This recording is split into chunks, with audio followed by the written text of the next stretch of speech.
like we're going to have 5 videos available because I ran out of time in the last video. I myself, when I go on YouTube or when I want to watch educational videos, I tend to look for something around a half an hour, a little bit less, because I don't always have the concentration and the commitment to stay with the subject, you know, all the way to the end when it's an hour, 2 hours, or 3 hours. So I'm just trying to make it also shorter so that you can watch this and absorb it in little bite-sized chunks, and it isn't, you know, so much information.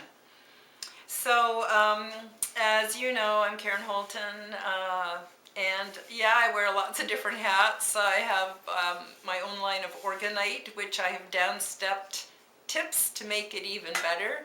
I have the Quantum Health Transformation Program, the 2.0 series that I really encourage you to immerse yourself in. Start at step 9, work your way back to step 1, which has actually not been revised yet, but I'm in the process of doing that.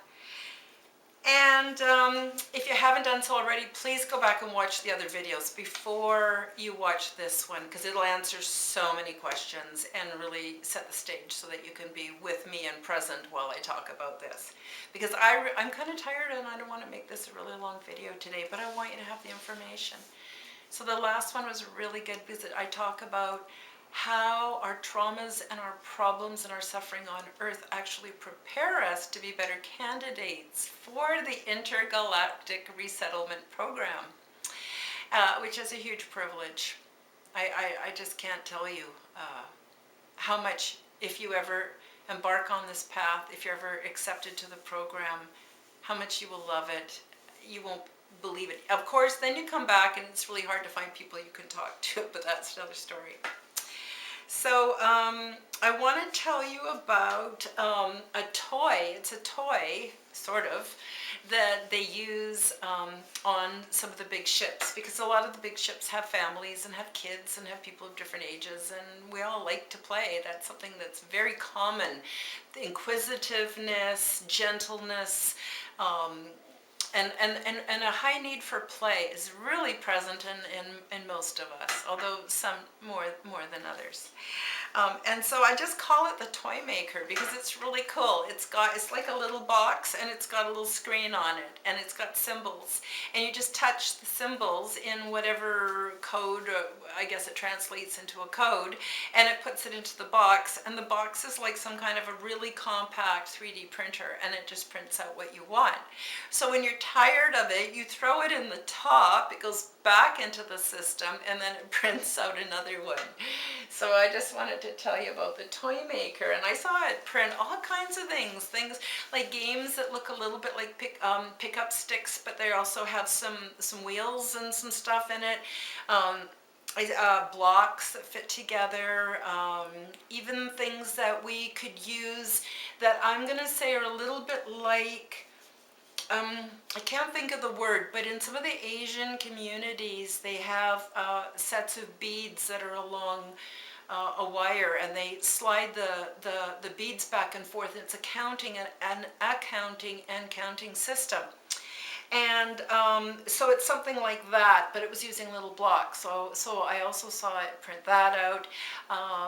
I even saw it print out actual like documents that were in the language of the person that was putting it in. So it's really cool. Anyway, I just want to tell you about that because that's a technology that I actually didn't mention before. A lot of this stuff I don't even think about. I'm a really ordinary person. I'm like nothing special to write home about, trust me. And you know, I'm just busy making videos and creating what I create, because I really am happy when I create.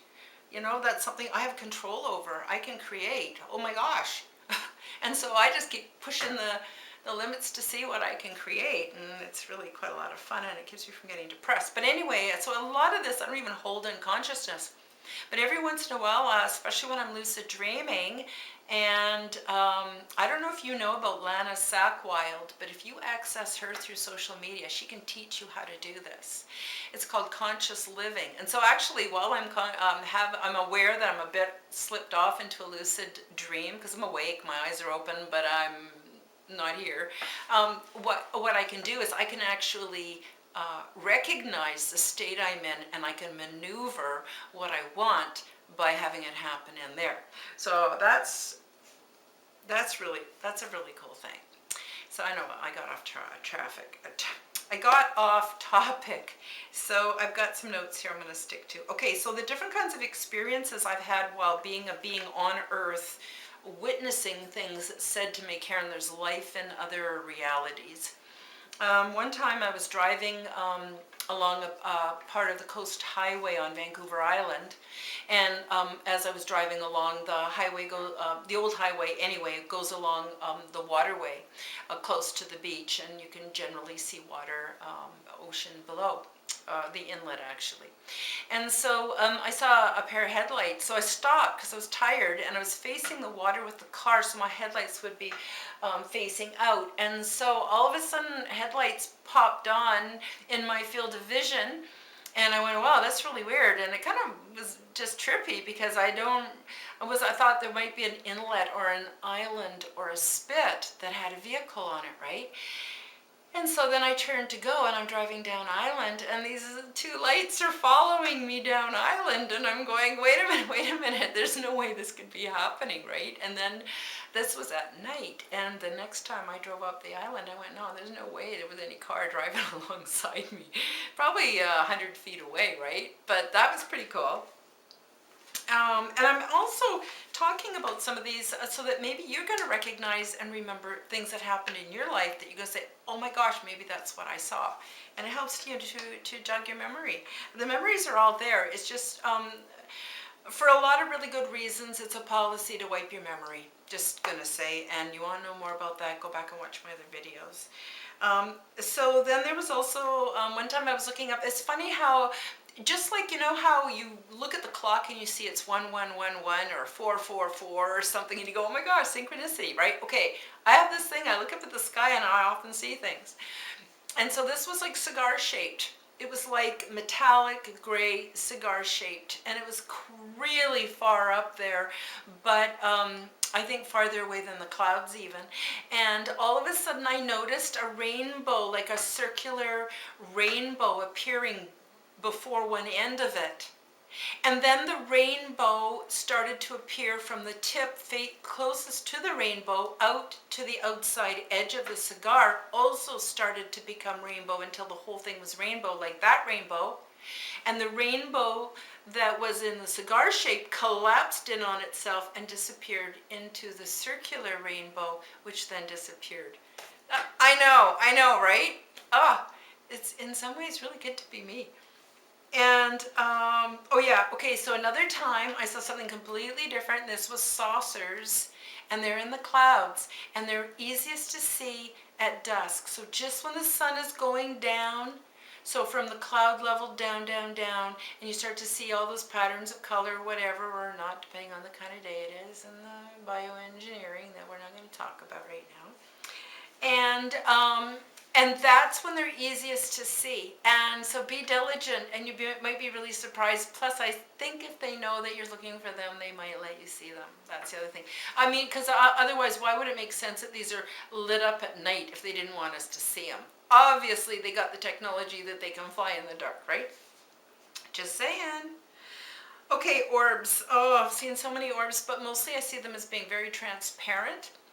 And what that tells me is that that's a fourth, fifth, sixth dimensional reality, not really ours. It's passing through our three-dimensional.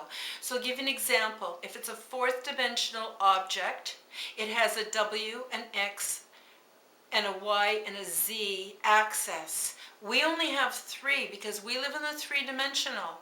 So our X, Y, and Z can have a numerical value of height, width, and depth, but the W is always set at 0 because that's not our realm, it's not our place. So if something has W that has a level, and I'm just speaking in earth and sort of mathish terms, not being a scientist or mathematician, so I hope I'm getting this across. But in mathish terms, right? So when it passes, it has the W axis. getting mixed up, the WYXYZ axes, but we can only see 3 of it. So it looks like a sphere as it's passing through our dimensional reality, or when it's slipping into our 3-dimensional reality, it looks like a sphere. And that's why quite often they're even translucent, because they're not really from here and they don't really belong here. But those of us with eyes that notice can sometimes see evidence of it passing through our dimensional reality. So that being said, I don't really know what these spheres are. And the biggest one I ever saw rolled out of one side of my wall in my bedroom and moved across my TV, because I like to watch TV in bed at night. Not actually TV, but educational videos, YouTube and Gaia and Netflix and stuff like that, because it's more challenging to my mind, let's put it that way. Anyway, and it just passed right and went out the outside wall and just left. I have no idea what this thing was, but it was huge and just rolled through and was gone, and there was no weird stuff happening, no electrical experiences, nothing like that. Okay, and then I also saw an orb with a tail once. It looked very much what I would think a comet would look like, except it was all gold and all sparkly. And it came in over a mountaintop as I was driving again up the island highway, and it just came in on an angle and disappeared. And there was no evidence of impact. There was no evidence of boom, no sound, no nothing. It was just like a round sphere with a tail, and it was sparkly gold. And the sun was kind of setting. It was really, really pretty. And I searched everywhere from mainstream media to online, YouTube, everything, and there was no mention of it anywhere. But I saw it really quite clearly. So I'm moving on to another subject now. So I want to talk to you a bit about, I'm just going to basically introduce this subject now because I don't want to get into it too much, but I want you to know that this is the 5th reseeding of planet Earth. So all life has pretty much been either re-terraformed off or natural disaster, just basically, or beings thought for the best of everyone's interest that those population should disappear, right? And so this is the 5th reseeding of the planet, and what happens is it's an intergalactic experience. When you get into the Intergalactic Resettlement Program, you understand how you can actually work your way to the point where you can have jobs where you go down and you participate in doing this on other worlds. So anyway, what happens is that before humanoids are put here, it's reseeded with everything, a nice, a perfect kind of position from the sun and a perfect kind of electronic, whatever it is at the center of the earth that keeps all our shields and everything robust, and very nice protection. It's actually extra protection with a lot of water vapor when they first start introducing life, and so the plants and everything are there, and then bugs, insects, all of that, animals, everything, long before humans show up, or equivalent to humans, let's say that. And everything is given to the planet that the humans, when they do come, would ever need. So everything that's medicine, everything that's their spirituality and sacred space, because we need that to be healthy. That's a part of us. Everything that we would need for nutrition and for optimal success is there before the beings are introduced, the humanoids are introduced to the planet. And so what's happened is a modern day consumerism, let's just call it that, the construct and the whole economic system, right, has completely bastardized our food supplies so that most of it isn't even food. A lot of it is synthetic, blended with very dead other things. And so I want to encourage you to learn a little bit about microbiology and also organic chemistry, and those really cool places where chemistry and biology meet in the itty-bitty teeny-weeny. You want to find out about how that works. Because what you'll see when you learn about that is that when you change and you strip an electron off of a molecule, or you add an electron, or maybe you add a hydrogen atom, because the bonds with hydrogen are really weak and they're easy to glomp onto things. So every time you do that, what's happening is it's no longer what it was before. It is now something different, because everything has its own unique molecular coding. Okay, and it's much smaller than the DNA. Okay, it's pretty tiny, teeny weeny, but not quite Planck level.